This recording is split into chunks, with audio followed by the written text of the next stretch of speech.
नमस्कार, मेरा नाम डॉक्टर शिंजनी पांडे है। मैं मुंबई में गायनेकोलॉजिस्ट और लैप्रोस्कोपिक सर्जन हूँ। इस चैनल के माध्यम से हम कुछ ऐसे हेल्थ रिलेटेड इश्यूज पर डिस्कशन करते हैं जो लेडीज की हेल्थ से रिलेटेड हों। आज का जो हमारा स्पेशल टॉपिक है ये है एडिनोमायोसिस, या बोलचाल की भाषा में इंग्लिश में जिसे कहा जाता है बल्की यूट्रस, या हिंदी में कहिए बच्चेदानी में सूजन। तो एडिनोमायोसिस क्या है, पहले ये जल्दी से देख लेते हैं। एडिनोमायोसिस एक ऐसी प्रॉब्लम है जिसमें हर महीने जब पीरियड आता है या मंथली ब्लीडिंग जो होती है उसमें जो बच्चेदानी के अंदर की जो लेयर है, जो अंदर का टिश्यू है, वो नॉर्मली बाहर आ जाता है। इसके साथ ब्लड भी बाहर आता है और इस क्रिया को माहवारी या मेंसेस कहा जाता है। अगर यही टिश्यू या यही सेल्स जो नॉर्मली केवल और केवल बच्चेदानी की अंदरूनी लेयर या सतह में होनी चाहिए, यदि ये बच्चेदानी या यूट्रस की वॉल के अंदर, दीवार के अंदर ये टिश्यू आ जाए तो दीवार के अंदर भी हर महीने पीरियड्स के टाइम ब्लीडिंग जैसी होती है। और यहाँ पर बच्चेदानी की दीवारों के अंदर जब ब्लड और ये टिश्यू या सेल्स इकट्ठे हो जाते हैं तब इस कंडीशन को एडिनोमायोसिस कहा जाता है। जैसे कि आप इस चित्र में देख रहे हैं, अब ये जो ब्लड की एरियाज हैं ये बच्चेदानी की दीवार में अलग अलग जगहों पर पहुंच गई हैं और महीना दर महीना जैसे जैसे पीरियड आता है ये प्रॉब्लम बढ़ती जाती है। यहाँ पर फंसे हुए ब्लड को बाहर जाने का कोई मार्ग मिलता नहीं है और जब ये ब्लड काफी टाइम से अंदर एकत्रित होते जाता है, इकट्ठा होते जाता है, तो इसके चारों तरफ की मसल्स जो हैं वो ब्लड की वजह से कड़क हो जाती हैं। यहाँ पर फाइब्रोसिस या गठान जैसी बन जाती है और इसको बोला जाता है एडिनोमायोमा या एडिनोमायोसिस की प्रॉब्लम। अब नॉर्मली ये कंडीशन जो है इस पर कुछ खास कंट्रोल नहीं किया जा सकता और धीमे धीमे जैसे जैसे ये कलेक्टेड ब्लड की गांठें बच्चेदानी की दीवार में बढ़ती हैं या तो पूरी ही बच्चेदानी में ये असर दिखाती हैं और पूरे ही जो यूट्रस या बच्चेदानी है वो अपने साइज में बड़ा हो जाता है, कड़क हो जाता है, हार्ड हो जाता है और इसे कहते हैं डिफ्यूज एडिनोमायोसिस। कभी कभी ये केवल एक ही पार्ट पर ये प्रॉब्लम होती है, तब ये एक लोकल एरिया में उस जगह पर एक गांठ जैसी बन जाती है जिसे कहते हैं फोकल एडिनोमायोमा। जो भी हो, इस कंडीशन में बच्चेदानी जो है या यूट्रस जो है बहुत कड़क, उसकी वॉल्स की टिश्यू में बदलाव आ जाता है, चेंज आ जाता है और माहवारी के टाइम ये जो यूट्रस है ये सही से कॉन्ट्रैक्ट या स्क्वीज नहीं हो पाता और पीरियड्स सही से बाहर नहीं कर पाता और हार्ड होने की वजह से इसमें बहुत ही पेन होता है। अब पीरियड पेन का ये one of the very very common cause है।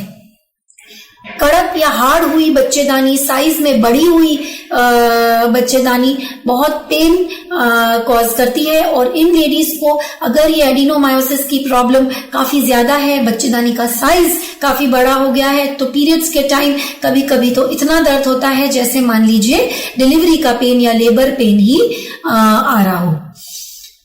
साइज बड़े होने की वजह से इनको हैवी ब्लीडिंग की भी प्रॉब्लम होती है और कई बार दो माहवारी के बीच में भी स्पॉटिंग की प्रॉब्लम या ब्लीडिंग की प्रॉब्लम चलती रहती है जिसे कहते हैं इंटरमेंस्ट्रुअल ब्लीडिंग। तो पीरियड्स में पेन, पीरियड्स के दौरान काफी हैवी ब्लीडिंग होना और इवन 2 महीने के पीरियड्स के डेट के बीच में भी दाग दाग जाना या स्पॉटिंग होना इसके काफी कॉमन लक्षण हैं।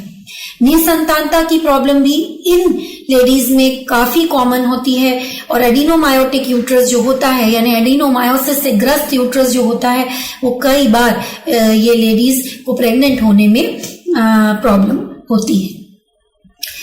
अब ये बात याद रखनी जरूरी है कि इसका ट्रीटमेंट क्या है। कुछ मेडिसिन यूज करी जाती हैं जो पीरियड की ब्लीडिंग को कंट्रोल करती हैं, थोड़ा पीरियड्स को बंद रखती हैं कुछ टाइम तक, चाहे वो टैबलेट्स हो चाहे वो इंजेक्शंस हो। आज हमारा ये डिस्कशन मेडिसिन पर नहीं है, पर बहुत ज्यादा आराम इन मेडिसिन से कुछ खास पड़ता नहीं है। जो भी मेडिसिन यूज करी जाती हैं वे टेम्पररी रिलीफ ही देती हैं।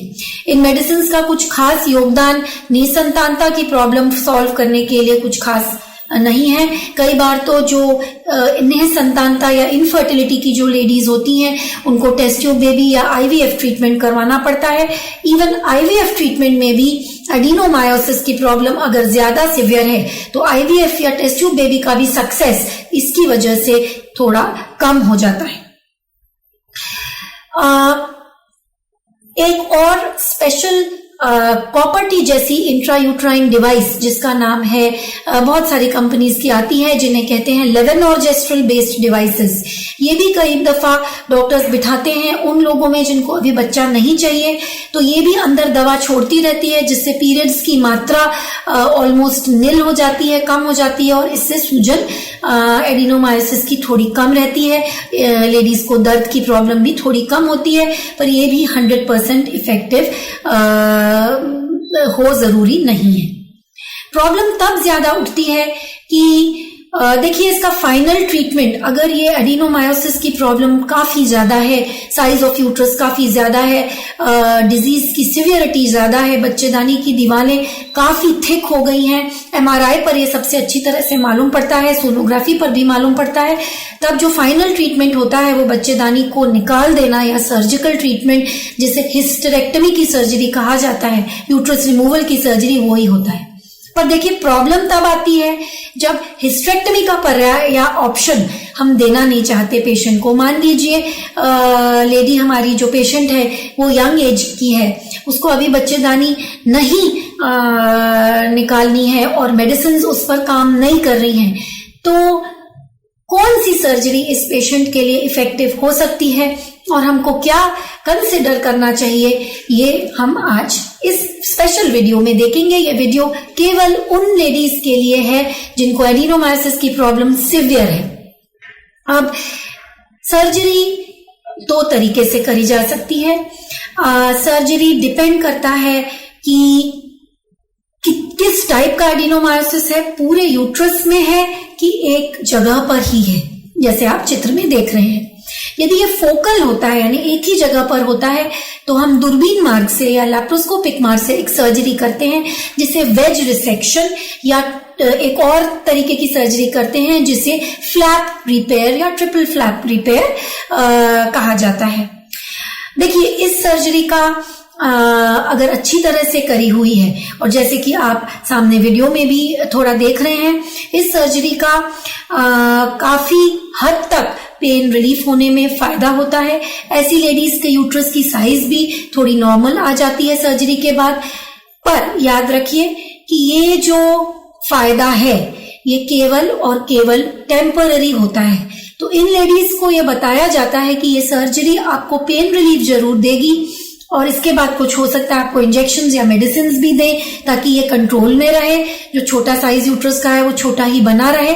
पर इनको सबसे ज्यादा बताया जाता है कि क्योंकि ये कंडीशन आगे बढ़ने वाली कंडीशन है, तो आप जैसे ही सर्जरी की रिकवरी पूरी हो जाए आप प्रेगनेंसी का ट्रीटमेंट शुरू कर दीजिए। एक बार प्रेगनेंसी हो जाती है तो उसके बाद अगर ये डिजीज बढ़ती भी है तो भी फाइनल ट्रीटमेंट या यूट्रस रिमूवल का ऑप्शन पेशेंट एक्सेप्ट कर सकता है।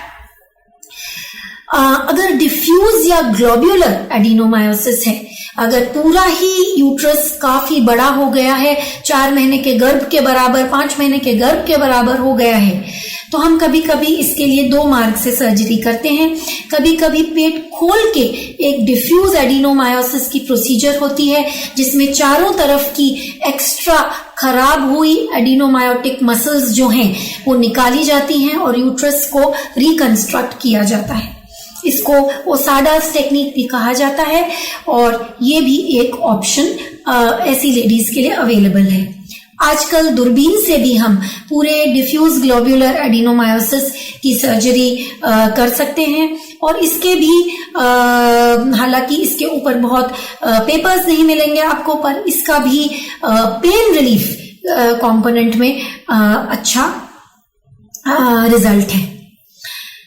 तो अगर हम बात करते हैं एडिनोमायोसिस की, तो ये बात as a patient of adenomyosis आपके लिए बहुत जरूरी है जानना कि हाँ, सर्जरी फर्स्ट चॉइस नहीं होती, और यदि मेडिसिन पूरी तरह से फेल हो गई हैं, मेडिसिन से आपको पेन में रिलीफ बिल्कुल नहीं आ रहा है, आप सालों साल मेडिसिन लेकर थक गए हैं, मिरेना और ऐसी ही जो कॉपर्टीज होती हैं जिनमें दवा होती है लेवोनोर्जेस्ट्रल और जो अंदर बिछाई जाती हैं यूट्रस की, अगर आपको इनका भी असर नहीं है, कई बार यूट्रस बहुत बड़ा होता है तो जो छोटी सी कॉपर्टी है वो अंदर समा ही नहीं पाती, वो नीचे अपनी जगह से खसक जाती है।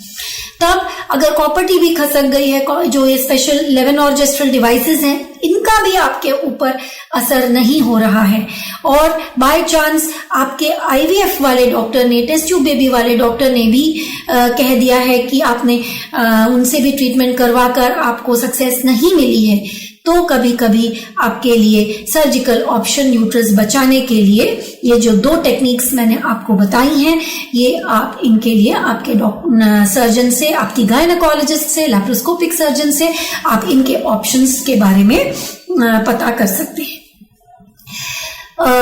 एक बार फिर से दोहराना चाहूंगी कि ये कंडीशन काफी रिलेंटलेस होती है, रिकरिंग होती है, और जिनको एडिनोमायोटिक यूट्रस सीवियर डिग्री का है उनको फाइनल इलाज कभी कभी पूरी बच्चेदानी की रिमूवल लग सकती है। इसीलिए आपको ये समझना जरूरी है कि आप टाइम पर इसका डिसीजन लें ताकि आपकी फर्टिलिटी या प्रेगनेंसी की जो आपकी इच्छा है वो प्रिजर्व हो सके, और वो आपको ये वाला जो पार्ट है वो आपका प्रॉपरली अचीव हो सके। तो ये हो गई एडिनोमायोसिस की प्रॉब्लम पर एक छोटी सी चर्चा। इसके बाद फिर एक दूसरा टॉपिक लेकर मिलेंगे, तब तक के लिए नमस्कार।